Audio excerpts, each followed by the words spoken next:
Distribusi logistik pemilu di Kepulauan akan memanfaatkan kapal perang milik TNI jika nantinya diperlukan, terutama di kawasan Sumeneb seperti Pulau Masalembu hingga Sapeken. Namun pemanfaatan kapal perang tersebut jika dalam kondisi cuaca yang tidak kondusif. Ditemui saat simulasi operasi Mantap Brata Semeru di lapangan Makodam 5 Brawijaya, Ketua KPU Jatim memastikan jika saat ini untuk penyelenggaraan pemilu telah memasuki tahapan pengadaan dan proses pendistribusian logistik awal pemilu ke gudang KPU Kabupaten dan Kota diantaranya seperti tinta, segel hingga bilik suara. Nantinya KPU Jatim juga akan melakukan lelang untuk mencetak surat suara, sedangkan KPU Jatim juga akan segera mengumumkan daftar calon tetap pada awal November. Meski begitu KPU Jatim juga akan melakukan penguatan internal dengan melakukan rekrut sebanyak 850.000 anggota KPPS.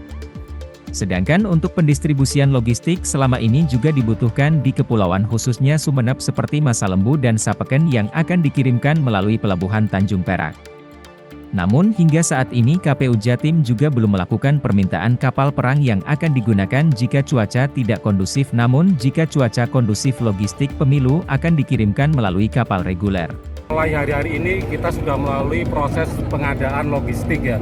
Kita sudah mengadakan logistik misalkan kotak suara, bilik suara, segel, tinta, ini sudah dalam proses pengerjaan. Semua proses pengadaan logistik kita lakukan secara terbuka melalui e-katalog ya. Jadi ini tahap pertama. Tahap kedua kita juga akan segera melakukan proses lelang terkait surat suara dan kebutuhan-kebutuhan yang lain.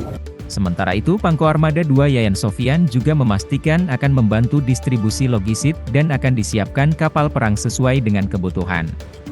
Tentunya Armada 2 dalam hal ini keterkaitan dengan alutsista yang ada akan sangat mendukung sekali kegiatan-kegiatan pemilu yang akan dilaksanakan pada tahun 2024 nanti.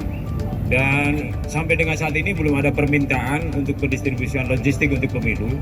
Apabila memang itu ada, tentunya akan kita siapkan kapal-kapal perang kita untuk mendistribusikan material logistik ke pulau-pulau yang ada di sekitar Jawa Timur, saya kira. Ya. Pangko Armada 2 juga menambahkan terdapat kapal yang siaga setiap saat tergantung dari permintaan distribusi kemana serta volume yang dibutuhkan.